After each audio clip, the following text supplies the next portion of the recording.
आषाढी एकादशीचे औचित्य साधून परळी शहरामध्ये संस्कार शाळेच्या वतीने चिमुकल्याची दिंडी काढण्यात आलेली आहे।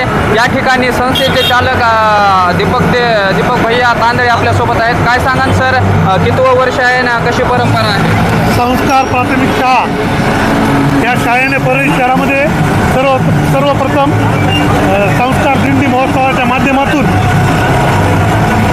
सगळ्यात अगोदर सर्वप्रथम दिंडी ही संस्कार शाळेने परळी शहरात काढली आहे आणि संस्कार प्राथमिक शाळेची दिंडी बघून परळी शहरातील इतर शाळांनी आपल्या शाळेच्या दिंड्या काढायची सुरुवात केली आहे। गेली 10 ते 12 वर्ष झालं संस्कार प्राथमिक शाळा ही संस्कार दिंडी महोत्सवाच्या माध्यमातून आषाढी वारीच्या एक दिवस अगोदर दिंडी काढून साक्षात पंढरपूर परळी शहरात अवतरतं आणि परळीकरांना एक आषाढी वारीला गेल्याचा फील निर्माण होतो। ते संस्कार शाळेच्या माध्यमातून आम्ही गेली 10-12 वर्ष झालं करत आहोत। काय सांगाल महाराज, काय परंपरा आहे?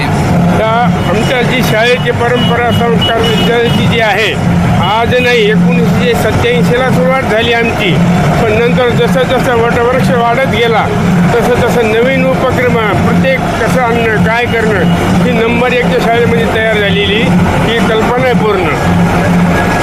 काय भावना आहे आज? ही भावना वारकरीचा मॅसेज त्या संस्कार शाळेने एकदम अतिउत्तम परंपरा लावलेली आहे।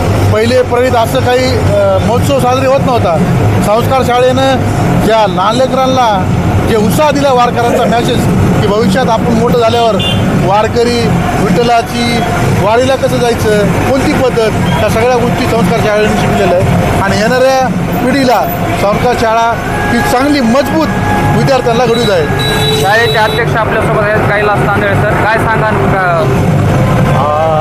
आजकालच्या नव्या पिढीला आपल्या महाराष्ट्राची जी साधू संतांची जी ओळख आहे ती व्हावी, कोणते संत आपल्या महाराष्ट्राच्या भूमीत होऊन गेले याची ओळख या वारीच्या निमित्तानं आणि आपली दिंडीची जी परंपरा आहे ज्ञानेश्वर माऊलींची, तुकाराम महाराजांची आणि अनेक असे राष्ट्रसंत होऊन गेले, या संतांची ओळख या दिंडीच्या निमित्ताने लहान चिमुकल्यांना, विद्यार्थी दशेतच व्हावी, हा या दिंडी महोत्सव, संस्कार दिंडी महोत्सवाच्या मागचा आमचा उद्देश आहे।